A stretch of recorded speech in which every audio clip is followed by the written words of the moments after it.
Bonjour les amis et bienvenue.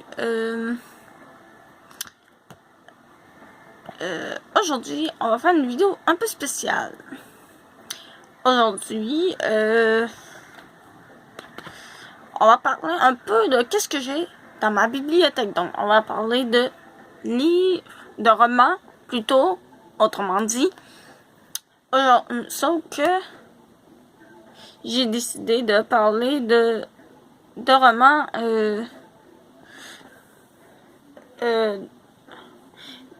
décidé de parler des romans de... C'est un peu compliqué comment les mettre, excusez-moi. Voyons,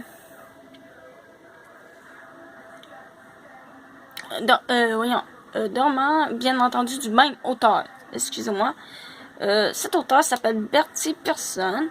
Bon, le premier livre que je vous présente, c'est Petit bonhomme à la fenêtre. Bien entendu, c'est un roman jeunesse. Un roman jeunesse, autrement dit pour les enfants. Je vais vous lire le résumé. Louis était malade. Il souffrait d'une étrange maladie qui l'empêchait de marcher. Il lui a fait perdre la vue. Aveugle, il ne pouvait pas voir les gens il ne pouvait pas voir les gens qui passaient très... excusez-moi. Reprenons. Aveugle, il ne pouvait pas voir les gens qui passaient près de sa fenêtre. Curieux, il voulait tout savoir, tout entendre, tout sentir, tout toucher et tout goûter. Ces quatre sens devenaient ses yeux. Il passait son temps à interpeller les gens qui passaient près de sa fenêtre. Un jour, il entendit la boîte aux lettres s'ouvrir et se fermer. Du coup... Mais c'est drôle. Je sais pas comment, en fait.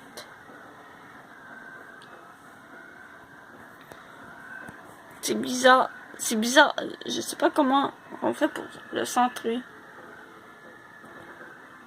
Bon, là, on dirait que c'est centré. Bon.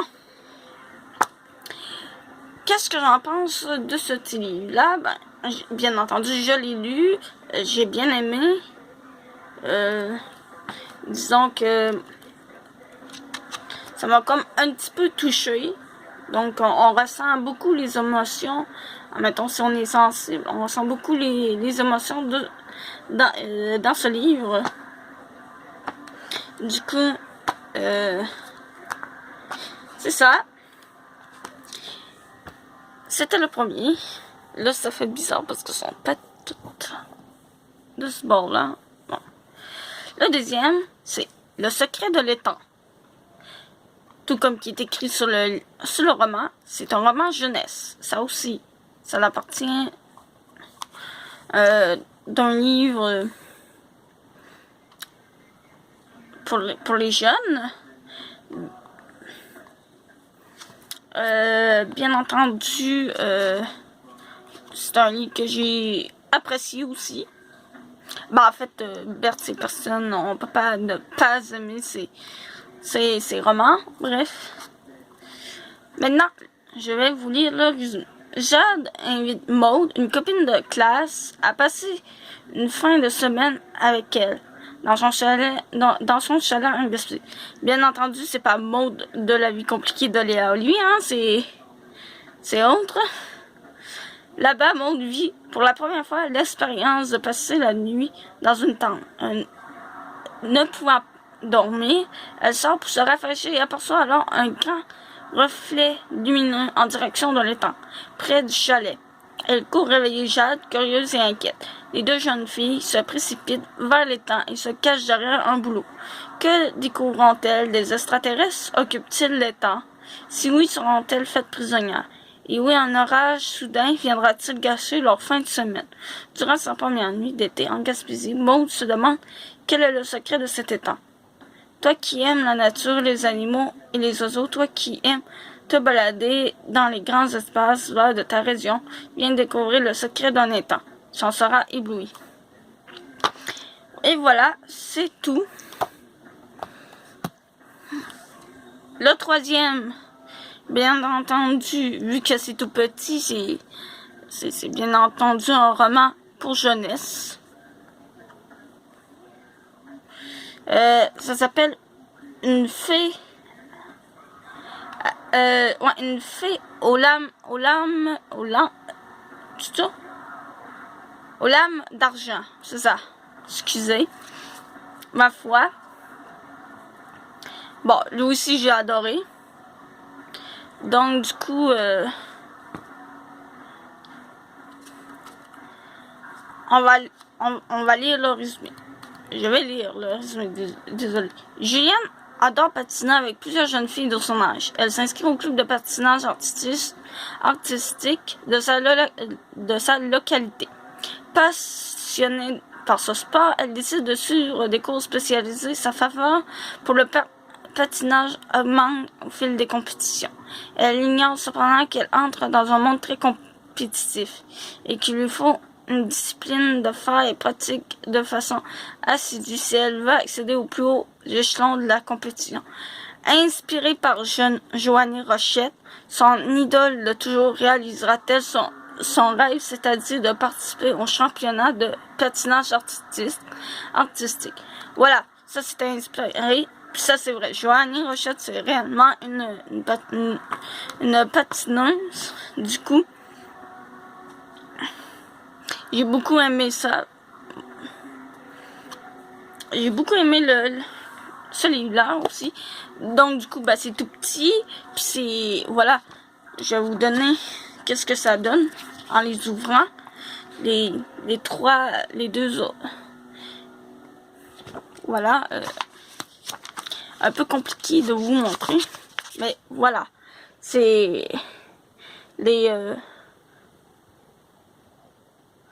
La lecture, ben, c'est des lettres quand même assez grosses, là. C'est pas des tout petites, là. Puis c'est vraiment des tout petits livres minces, c'est pour les enfants.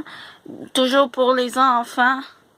La petite fille du fleuve, qui possède aussi une suite, que malheureusement je n'ai pas. Parce qu'à l'époque, il n'était pas déjà sorti. Donc... ça, c'est vraiment... celui-là, je l'ai vraiment beaucoup aimé. Donc, ils disent, dans le résumé, chaque nuit dans son sommeil, Jonathan fait un rêve étrange. Il raconte à une petite fille qui l'invite à le suivre sur le dos des vagues, mais il ne sait pas nager. La peur de l'eau le saisit. Il se réveille toujours couvert de sueur froide. Heureusement, le jeune garçon se lie d'amitié avec un vieux pêcheur déparlant, à qui il confie son secret. Jonathan parviendra-t-il à vaincre sa peur? Aura-t-il le courage de suivre la petite fille du fleuve au milieu des vagues? Et quel secret magique et mystérieux le fleuve lui révélera-t-il? Donc, comme toujours, sauf que dans celui-ci, sans vous spoiler, voilà, dans celui-ci, qu'est-ce qu'il y a le changement? C'est qu'il y a des petites images qui est bien fun. Je l'aime bien. Bon, je suis désolée, je vais devoir oh, excusez, je vais devoir mettre ça sur pause pour quelques minutes. Bon, prochain livre, c'est maintenant qui est un petit peu plus épais, mais qui c'est écrit roman pour tous, celui-là, donc ça peut être n'importe quel âge. Tu peux avoir 12 ans, comme tu peux avoir mon âge, voilà. J'ai eu 22 ans. Bon. Ça s'appelle Moussaillon malgré lui. Du coup, je vais lire le résumé. Ça, c'est lui que je préfère. On va dire que c'est le deuxième que je préfère le plus. Londres à 1803. Arraché à sa famille aux rues de la capitale anglaise, projeté sur les mers démontées des quatre coins du globe, Charles Pearson n'avait que 13 ans lorsqu'il fut trompé et enlevé pour une sombre histoire de vengeance, abandonnant du jour au lendemain sa vie d'écolier. Il dut se glisser le cœur en larmes, la rage au corps, dans la peau tendre et naïve d'un simple moussaillon de 3 mois. De 3 mâts. Excusez. Un 3 mâts, c'est simple, c'est comme qu'il y a ici. C'est un vieux navire, c'est facile, un 3 mâts, c'est un vieux navire qui avait autrefois, justement dans ces années-là. En fait, c'est un navire en bois avec 3 mâts. Donc, effectivement, 3 mâts, c'est simple, c'est parce qu'il y a plusieurs voiles, là. Il y a 3... 1, 2, 3. Au lieu d'être des cheminées comme les nôtres, il n'y avait pas de cheminée là-dessus. Bon. Mais tandis que son navire traversait fièrement les océans, le petit mousse, lui, n'avait qu'une idée en tête, grandir et s'envoler. Un jour viendrait, il le savait, ou aider de ses amis James, œil noir et Tom. Il larguerait lui aussi les amarres pour retrouver enfin apaiser le doux repos de la terre ferme. De l'Angleterre au Québec, Berthier Pearson nous entraîne avec compassion et amour sur les pas de son petit mousse d'ancêtre à l'histoire, bien malgré lui, hors de l'ordinaire. Bon, du coup, comme vous avez entendu, Charles Pearson, c'est l'ancêtre de cet auteur. Donc, on va enchaîner avec ensuite un roman de jeunesse, un petit peu plus grand puis un petit peu plus long, évidemment. Ça s'appelle Killisol et son règne mystérieux. Bon, voilà, je vais lire le résumé, bien entendu. Transportés en Laponie, nos amis lecteurs découvriront le cercle polaire arctique en compagnie de Killisol et de sa jeune amie Samaka. Dans ce petit village de la Laponie, tout le monde se connaît et partage des activités comme l'élevage des reins pendant la nuit polaire. Le ciel bleuté réserve des surprises de taille au peuple sami, de fins observateurs de la nature. Cette incursion dans la taïga qui est une montagne, il me semble, une plaine, quelque chose comme ça, une plaine, en tout cas, quelque chose comme ça, me semble.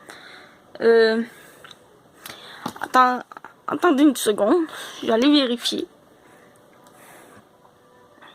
Donc, la taïga, aussi appelée forêt boréale ou encore forêt hudsonienne, est l'un des principaux biomes terrestres. Fortement liée au climat subarctique, elle consiste en une formation végétale de type forestier parcourue par un vaste réseau lacustre, résultat de l'érosion fluvio-glaciaire. Sa végétation a la particularité d'être la plus vaste continuité boisée de la planète et occupe à elle seule 10% des terres émergées. Elle couvre la majorité des territoires intérieurs de l'Alaska, États-Unis, du Canada, de la Scandinavie, Norvège, Suède, la Finlande, du nord de l'Écosse, Islande, de la Russie, de l'Islande, de Saint-Pierre et Miquelon, du nord-ouest de la Chine et du nord de l'île d'Hokkaido, Japon. Voilà, c'est à peu près, pas à peu près tout, mais on va dire, c'est une partie du résumé. Vous pouvez aller voir au pire, justement, sur Internet, comme j'ai fait. Donc, on va continuer. Cette incursion dans la taïga, où les vents et la neige balayent le paysage qui s'étend en perte de vue, rapproche de jeunes étudiants qui se retrouvent pendant leurs vacances de Noël. Le cadeau que reçoit Killisol va bouleverser la suite de leur histoire, les entraînant dans des émotions et des défis qui feront d'eux des complices pour la vie. Voilà. Je sens que c'est tout ce que je vous lis. Excusez-moi, vous êtes plus rapprochés. Là, je vais éloigner. C'est tous des livres que j'ai beaucoup appréciés. Le prochain, aussi un roman pour jeunesse. Donc du coup, ça s'appelle Ivana et son ami la licorne. Ça en plus, ça c'est vraiment triste, là. Un peu beaucoup, oui. Il y a très longtemps, dans un petit village de l'Ukraine, sur le bord de la mer Noire, vivaient des gens pauvres qui s'adonnaient à la pêche. Ils furent témoins d'un événement fabuleux dont la mémoire se perpétue jusqu'à nos jours. Ce qui va suivre est cette merveilleuse légende remplie de magie qu'on m'a racontée lors de mon voyage en Ukraine. Viens suivre les pas enchanteurs d'Ivana, cette petite princesse inconnue, et ceux de son amie la licorne mystérieuse sera enchantée. Donc du coup, ceci c'est une légende qui provient d'Ukraine, pas loin de la mer Noire. Voilà. C'est une légende, mais très très triste. Voilà, c'est ça, c'est une princesse. Il y a même une conte, bien entendu, on la voit sur dessus. Bon, les 7 premiers que je vous ai montrés, c'est moi que je les ai achetés. Tandis que lui, c'est un roman pour tous aussi. Mais attention, pour les sensibles, faut que vous accrochez le cœur parce que ça, c'est vraiment triste. Donc, ça s'appelle Pour l'amour des enfants de Kaboul. Donc,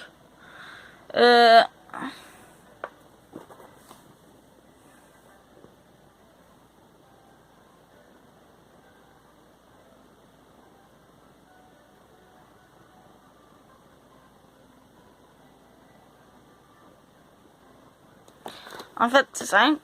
Bon, excusez-moi, j'étais en train de regarder si tout était correct, si tout était correct. Donc, du coup, c'est le bourdonnement monotone du train finit par avoir raison de Geneviève. Elle allonge son siège, s'enroule dans sa petite couverture et prend position pour dormir. Le voyage sera long. Toute la nuit, l'idée de revoir ses grands-parents après plusieurs années d'absence lui fait fermer les yeux de plaisir. Elle croit pour un instant revivre les moments magiques de son enfance. Quelle surprise l'attend en la ferme. Comment sera l'été de ses 15 ans? Comment réagira-t-elle devant le cadeau de son grand-père? Et devant la présence de Caroline et de Stéphane, ses charmants voisins. Le mauvais sort qui lui a enlevé son père s'acharnera-t-il à nouveau sur Geneviève? Réussira-t-elle à réaliser son rêve de rejoindre l'équipe Médecins du Monde et prendre soin des enfants de Kaboul que la guerre ne cesse de meurtrir? Bien entendu, ceci c'est une...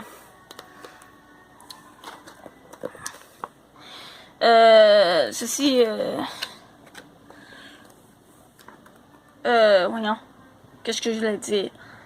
C'est une médecin sans frontières, autrement dit. Comme qu'on dit pour chez nous, c'est un médecin sans frontières qu'elle est. Bon, du coup, je vais juste aller voir de quoi. Bien entendu, on n'a pas parlé. On va retourner au petit livre et je vais vous présenter, je vais vous dire ce qui fait à propos de l'auteur. Je vais vous lire à propos de l'auteur. Ben, de quel coin, ben c'est simple, de quel coin qui provient.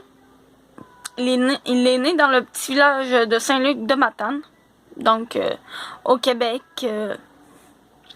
Voyons, Canada, bien entendu, c'est un auteur québécois, du coup, qui provient de Saint-Luc de Matane, donc proche de Matane, ma ville aussi. Dans la belle campagne gaspésienne, j'ai grandi dans une petite ferme au milieu de la nature avec mes 15 frères et sœurs. Voilà, ils vivaient là. Avant de pouvoir écrire, il faut aimer lire, n'est-ce pas? D'où vous êtes venu ce goût pour la lecture? Bon, il dit qu'il se souvient d'avoir lu à 12 ans Le Comte de Monte Cristo et Les Trois Mousquetaires. Sa mère grondait souvent parce qu'il lisait à la brunante sous la faible lumière de la lampe à l'huile.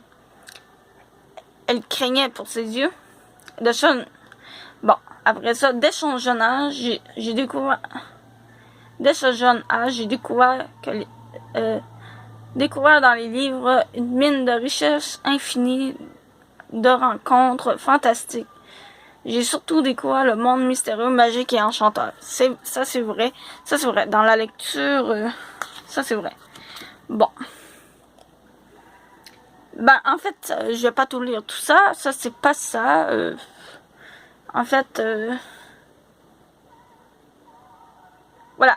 La bibliothèque regorgeait de livres d'aventure qui ont donné des ailes à mes rêves. Je suis alors devenu un grand rêveur et pour écrire, il faut beaucoup rêver. Voilà. C'est ce qu'il dit. Là, voilà, ça c'est mieux. Où puisez-vous votre inspiration? Là, c'est le point le plus important. Je la puise dans mes lectures et mes nombreux voyages. Sachant que cet auteur, Bertie Pearson, il voyage beaucoup. Donc, la nature m'inspire aussi beaucoup, tout comme mes souvenirs d'enfance heureuse et la vie au jour le jour. Mais surtout, c'est la personne humaine qui ne cesse de m'inspirer.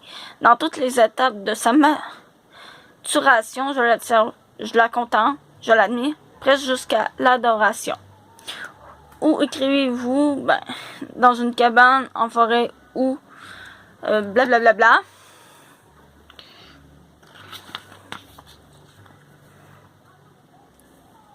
Voilà. Bon.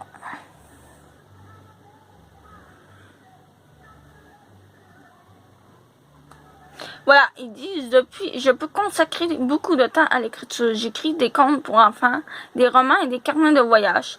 Par l'écriture, je veux continuer à transmettre ma passion pour la vie et pour les diverses cultures des peuples de la Terre comme je l'ai fait tout au long de ma carrière d'éducateur. Le monde n'est plus qu'un grand village où les gens doivent partager, s'entraider et s'aimer malgré leurs différences. Ça, c'est beau. Donc, du coup, qu'est-ce qu'il y a en titré sur Bertie Pearson? Qu'est-ce qu'il faut garder en mémoire? C'est qu'il a déjà été professeur,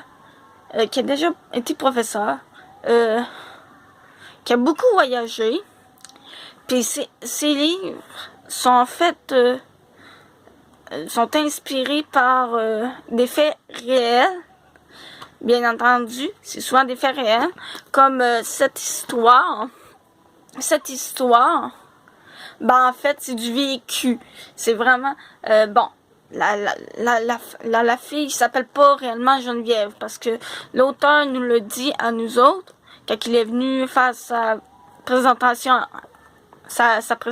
de lui, en fin de compte, ben, ils changent les noms des personnes, c'est normal, pour garder au moins leur identité, entre guillemets, secrète, là. Bien entendu, ça, c'est une histoire réelle. En fait, tout est réel, sauf ça. Et même peut-être ça. Mais sinon, tout est réel. Tout est réel, en fin de compte. C'est ce qu'il faut garder à l'esprit. Tout est réel, pratiquement tout. Pas tout, mais je veux dire, c'est des faits vécus, comme que j'ai montré le grand livre épais, quand même assez épais.